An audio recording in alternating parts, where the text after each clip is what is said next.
गुरुर्ब्रह्मा गुरुर्विष्णू गुरुर्देवो महेश्वरा गुरु साक्षात परब्रह्म तस्मै श्री गुरुवे नमः। माझे सद्गुरू श्री चंद्रशेखर प्रभू यांचे अनमोल विचार मी आपणासमोर मांडित आहे। कृपया तुम्ही लक्ष देऊन ऐकावे।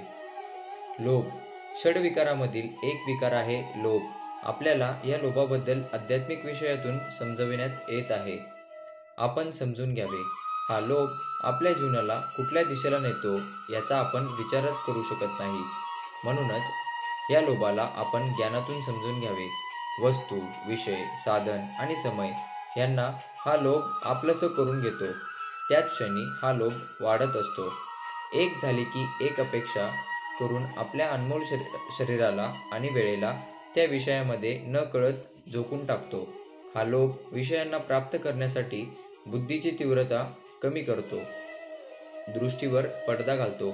प्रत्येक वस्तू प्राप्त करण्याच्या मागे आपला अनमोल वेळ खर्च करत असतो।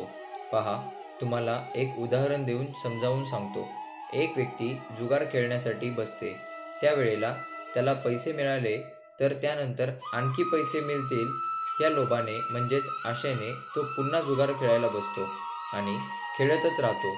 पैसे मिळत आहेत या लोभाने म्हणजेच आशेने तो जुगार खेळत राहतो। अचानक एक डाव तो परत खेळतो आणि सर्व पैसे एकाच वेळी हरतो आणि त्याच्या स्वतःजवळचे पैसे देखील गमावून बसतो। पहा, त्या लोभाने त्याची काय अवस्था केली।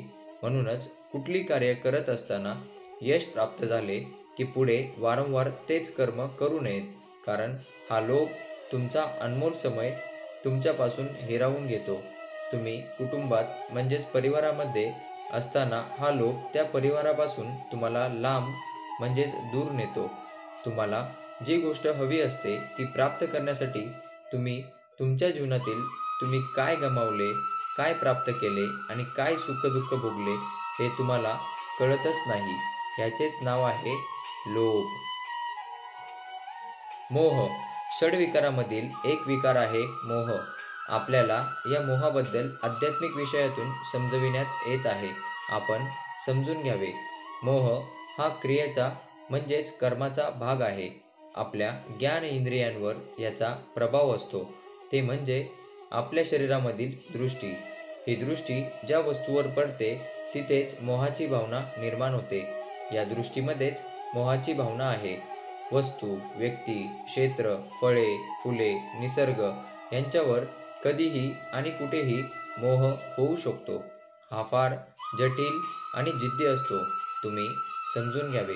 एका वस्तूमध्ये, एका स्थितीमध्ये हा मोह तुमच्यामध्ये निर्माण होतो।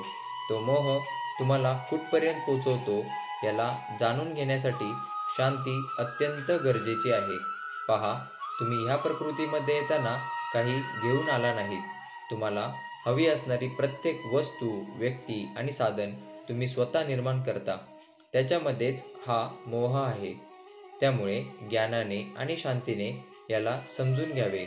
ज्यावर मोह झाला आहे ते प्राप्त झाले नाही तर त्या व्यक्तीला तो मोह मृत्यूच्या दारापर्यंत पोहोचू शकतो। त्यामुळे आपण हे बुद्धीला समजवावे की माझ्याजवळ आधीही काही नव्हते, आत्ताही नाही आणि पुढेही नसणार। क्षणभंगूर भाव आहे मोहाचा। हरिओम नमः शिवाय।